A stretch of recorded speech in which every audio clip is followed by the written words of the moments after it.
Nellie Melba was an opera singer and a hugely influential Australian. So influential, in fact, that she ended up on Australia's $100 note. I know what you're thinking. Isn't John Monash on the $100 note, the bloke? And you're right, the man with the mustache is indeed on the 100, but I've already done a video on him. This is the video I did. Go and watch that after this if you want. This video is about Nellie Melba, who is basically the antithesis to John Monash. They're from around the same time period. He was a military man and she was an opera singer. Hugely influential in the development of the arts and the cultural landscape of Australia. I've written a script here and I want you to listen to the script so I don't lose my train of thought or that sort of thing. She was one of the most influential Australians to ever exist, had a huge impact on opera and the arts in Australia, and I want you to listen to my script about her. So hit subscribe if you're interested in the people on the money. I've only done a John Monash video so far, but by the end of the plans that I have, I'll have a video for every single person on every single banknote in Australia. So hit subscribe, hit the like button, leave a comment if you're interested in Nellie Melba, and at the end of the video, I'll even play you one of her songs, I reckon. So yeah, hang around, listen to the script. Thanks for watching, guys. I'll see you when I see you. And this is Nellie Melba. Dame Nellie Melba, born Helen Porter Mitchell on the May 19th, 1861 in Melbourne, Australia, is one of the most celebrated sopranos in the history of opera, not just Australian opera. Known for her pure, powerful voice and her impeccable technique, Melba's career spanned over 4 decades, during which she captivated audiences all around the world. Her contributions to the arts, both in Australia and internationally, have left an incredibly significant mark, earning her a place on Australia's $100 note opposite John Monash. This video explores the life and achievements of Nellie Melba, focusing on the significant accomplishments that led to this honour for her. Helen Porter Mitchell was born to David Mitchell, a Scottish-born builder, and Isabella Mitchell, his wife. From a young age, Helen showed a keen interest in music, which was encouraged by her father, who was an amateur musician himself. Her early education included lessons in piano and singing, which laid the foundation for her future career. Parents, get your kids in music lessons as soon as possible. After the tragic death of her mother, the family moved to Queensland during Helen's childhood, where she continued her musical education. She performed in local concerts and church choirs, gaining experience and confidence in her abilities along the way. Despite the challenges of pursuing a career in music during the late 19th century, especially as a woman, Helen's determination and talent propelled her forward. In 1886, Helen moved to Europe to pursue her dream of becoming an opera singer, adopting the stage name Nellie Melba in honour of her hometown, Melbourne, and she began her professional career. Her debut came in 1887 in Brussels, where she performed the role of Gilda in Verdi's Rigoletto. This performance marked the beginning of her rise to international stardom, and probably marks the beginning and end of my ability to pronounce things correctly in this video. I'll do my best though. Melba's industry breakthrough came with her debut at Covent Garden in London in 1888, where she performed the role of Lucia in Donizetti's Lucia di Lammermoor. Her exceptional vocal range and emotive performances quickly won her acclaim. She became a regular performer at Covent Garden and other prestigious opera houses, including the Metropolitan Opera in New York.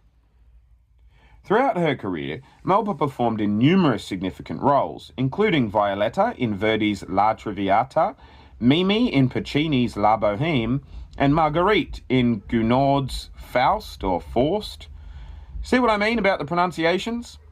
Melba was praised not just for her singing ability in those performances, but also her interpretations of the roles as an actor, which were celebrated for their technical precision and emotional depth. Melba's contributions to the promotion of opera were not limited to her performances. She was instrumental in popularising opera in Australia and played a key role in the development of the country's cultural landscape. Her efforts to bring world-class opera to Australian audiences included organising tours and performances, which helped to evaluate the standard of opera in the country. Melba formed the Melba Williamson Opera Company in collaboration with J.C. Williamson, Australia's leading theatrical entrepreneur. The company toured extensively across Australia and New Zealand, presenting a repertoire of popular operas such as La Bohème, Madama Butterfly, and Faust/Faust, depending on how you pronounce it. I'll put a written text version of it on the screen now. During World War I, Melba organised and participated in numerous fundraising concerts and tours to support the war effort as well. Her performances during this period were not limited to opera houses, but extended to benefit concerts in various venues across Australia. These efforts not only contributed to the war cause, but also kept opera in the public eye and maintained its popularity during those otherwise challenging times. In addition to organising tours, Melba was deeply involved in supporting local talent and music institutions. She frequently invited promising Australian singers to join her tours, providing them with invaluable experience and exposure. She also contributed to the establishment and funding of music schools, such as the Melba Conservatorium of Music, which took me about 18 takes to say correctly, and I'm thrilled I got right this time, which also played a role in nurturing future generations of opera singers in Australia.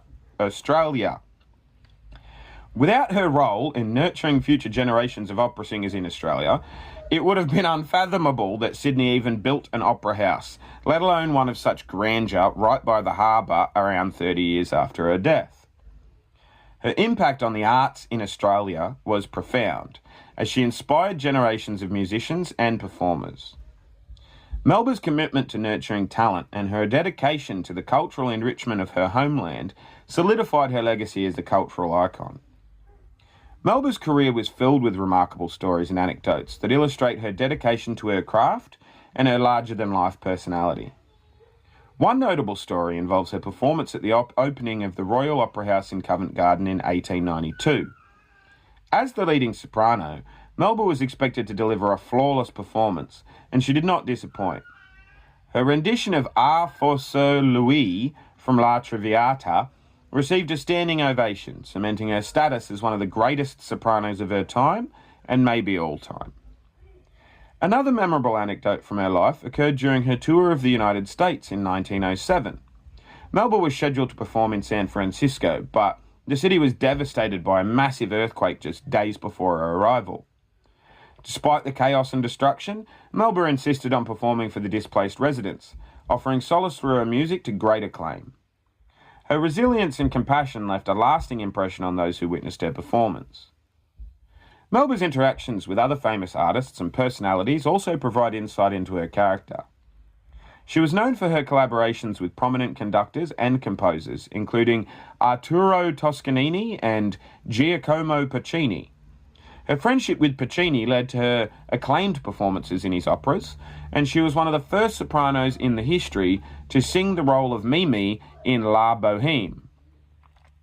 Beyond her musical achievements, Melba was a committed philanthropist.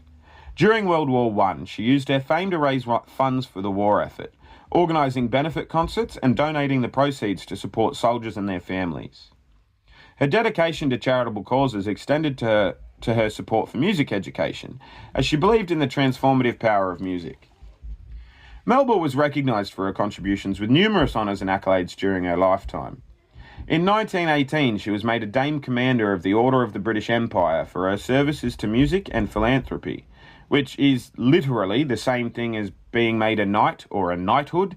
It's just for people without dicks. Her legacy lives on through the institutions she helped to establish and the countless musicians she inspired. Nellie Melba's presence on Australia's $100 note is a testament to her enduring impact on the nation's cultural heritage. Her contributions to the arts, both in Australia and internationally, have left a lasting legacy that continues to inspire and influence. Melba's achievements as a pioneering female artist in the 19th and early 20th centuries, her commitment to nurturing talent, and her philanthropic efforts all contributed to her recognition as one of Australia's most iconic figures. Melba's inclusion on the $100 note symbolises her role in shaping Australia's cultural identity. She represents the country's artistic excellence and the power of music to transcend boundaries and bring people together. Her legacy as a trailblazer in the arts and her dedication to the enrichment of Australian culture make her a fitting figure to be honoured in this way, and juxtapose the strict and rigid military legacy of John Monash, the bloke on the other side of the same note. Dame Nellie Melba's life and career were marked by exceptional achievements and contributions to the world of music. Her legacy as a pioneering soprano, philanthropist, and cultural icon continues to resonate today. Melba's impact on Australian culture and her enduring influence on the arts are commemorated through her presence on the $100 note, a fitting tribute to a remarkable artist who brought joy and inspiration to audiences all around the world. Her story serves as a reminder of the power of dedication, talent, and the transformative power of music. And that concludes this script. Sorry I jumbled over my words a bunch of times in this one, guys. I'm happy with what I've got. I've tried about 8 different times now, and I'm happy with what I've got. I like money, and would very much like it if you could give me some of yours, like the people who are on screen as I'm saying this. Hit like, hit subscribe before you go, but before that, in a stroke of luck, we actually have some recordings of her singing here on YouTube, so I'm just going to let you listen for yourself. Dame Nellie Melba originally recorded the following song, titled Home Sweet Home, in 1920, over 100 years ago. It's been transferred across different mediums across the years, but here it is in your headphones now. Thanks for watching, guys.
And so that was Nellie Melba. I hope you liked the song. I hope you liked the script. I actually realised while I was doing it that it took me so long and I was getting a bit frustrated, so it's probably not as good as the John Monash video, but I'm interested to hear what you think. So let me know in the comments section if this format is something you enjoy. And yeah, as I said, these guys give me money. Consider giving me some money if you are cash strong and have $1 per month that you could spare for me. Thanks, guys. I'll see you when I look at you, and you will see me when you look at me.